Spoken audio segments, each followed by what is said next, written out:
আসসালামু আলাইকুম রহমতুল্লাহ। 31 নম্বর লেনদেনের মধ্যে আছে বাকিতে পণ্য বিক্রয় 2200 টাকা।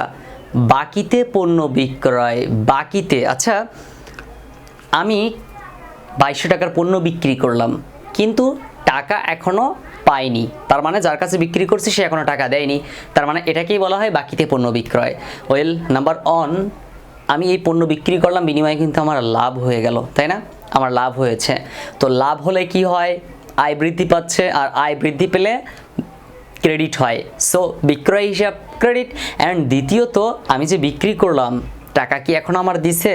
দেয়নি, ভবিষ্যতে কিন্তু দিবে। যদি টাকা ভবিষ্যতে দেয় তার মানে আমি ভবিষ্যতে তার কাছ থেকে সুবিধা পাবো, আর ভবিষ্যতে যেটা পাবো সেটা হচ্ছে একটা সম্পদ। প্রাপ্য হিসাব একটা সম্পদ, প্রাপ্য হিসাব বা দেনাদার হিসাব একটা সম্পদ।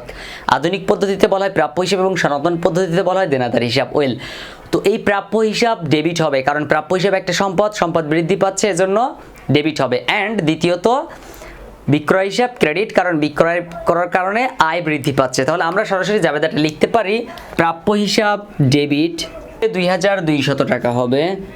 দেন যেহেতু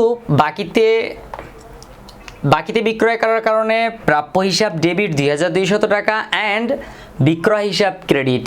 সো আমরা লিখব বিক্রয় হিসাব ক্রেডিট 2200 টাকা। 32 নম্বর লেনদেনের মধ্যে আছে জালালের নিকট পণ্য বিক্রয় 2000 টাকা। ইয়েস, জালালের নিকট পণ্য বিক্রয়। আমি আগের ভিডিওগুলোতেও একই কথাটাই বলেছিলাম যে যদি কখনো নামের কথা উল্লেখ থাকে, হোক সেটা ক্রয় কিংবা বিক্রয়, যাই থাক না কেন, নামের কথা উল্লেখ থাকলে ধরে নিতে হবে ওটা বাকিতে সংগঠিত হয়েছে। দ্বিতীয়ত, যদি নাম এবং নগদ দুইটাই উল্লেখ থাকে তাহলে ধরে নিতে হবে নগদে। অ্যান্ড যদি নাম নগদ কিছুই বলা নেই, জাস্ট বিক্রয় করা হলে এত টাকা, তাহলে এটা ধরে নিতে হবে নগদে। এবার দেখো এখানে লেখা আছে জালালের নিকট নগদে পণ্য বিক্রয়, তার মানে শুধু নাম লেখা আছে কিন্তু বলা নেই নগদে নাকি বাকিতে। তাহলে বাকিতে লেনদেন হয়েছে।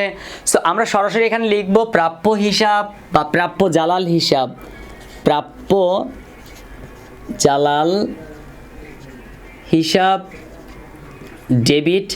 অ্যান্ড বিক্রয় করার কারণে কিন্তু আয় বৃদ্ধি পাচ্ছে, সো আমাদের এটাও লিখতে হবে বিক্রয় হিসাব ক্রেডিট, কারণ আয় বৃদ্ধি পেলে ক্রেডিট হয়। বিক্রয় হিসাব